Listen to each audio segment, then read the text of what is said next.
नमस्कार, TV51च्या या बुलेटिनमध्ये आपलं स्वागत. आपल्या परिसरातील ताज्या बातम्या व चालू घडामोडींचे अपडेट्स आपल्या फोनवर मिळवण्यासाठी TV51च्या यूट्यूब चॅनलला सबस्क्राईब करा.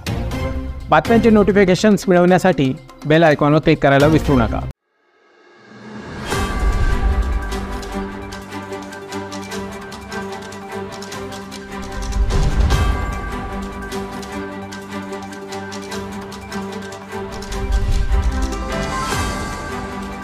एक क्लिप व्हायरल होते आहे आणि त्याचा निषेध केले जातो आहे. व्हायरल होते आहे क्लिप एका जो काही जनावरांचा कसाई आहे त्याच्या संदर्भात तुम्हाला फोन आलेला आहे, तुम्ही त्याच्याशी बोलणं करताय, त्या संदर्भात आपली भूमिका काय आहे? आता असं आहे, मतदारसंघातले जे काही मतदार आहेत ते त्यांचे विविध जे काही प्रश्न असतील, ज्या काही मागण्या असतील, जे काही समस्या असतील त्या संदर्भामध्ये फोन करत असतात.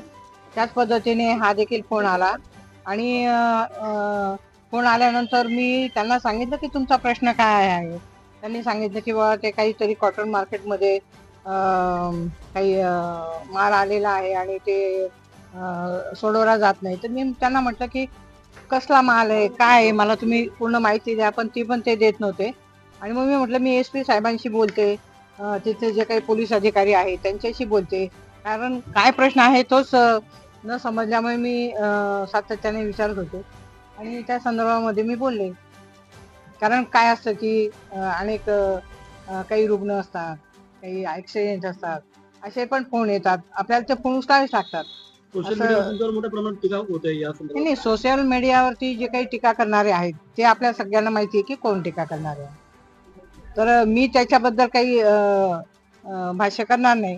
परंतु मला तर लोकप्रतिनिधी या नात्याने जे काही जनतेचे प्रश्न आहेत ते सोडवण्याच्या संदर्भामध्ये मला म्हणजे संबंधित जे काही डिपार्टमेंट असेल, मग ते कलेक्टर ऑफिस असेल, पोलीस कमिशनर असेल, महानगरपालिकेचे कमिशनर असतील, जिल्हा परिषदेचे CO असतील, तर त्यांनाच मला सांगावं लागेल. कारण समोरून जर माहिती मिळत नसेल तर मी त्यांच्याकडूनच माहिती घेईल ना, आणि त्या पद्धतीने जे काही नियमाप्रमाणे असेल त्याप्रमाणे कारवाई करायला सांगेल.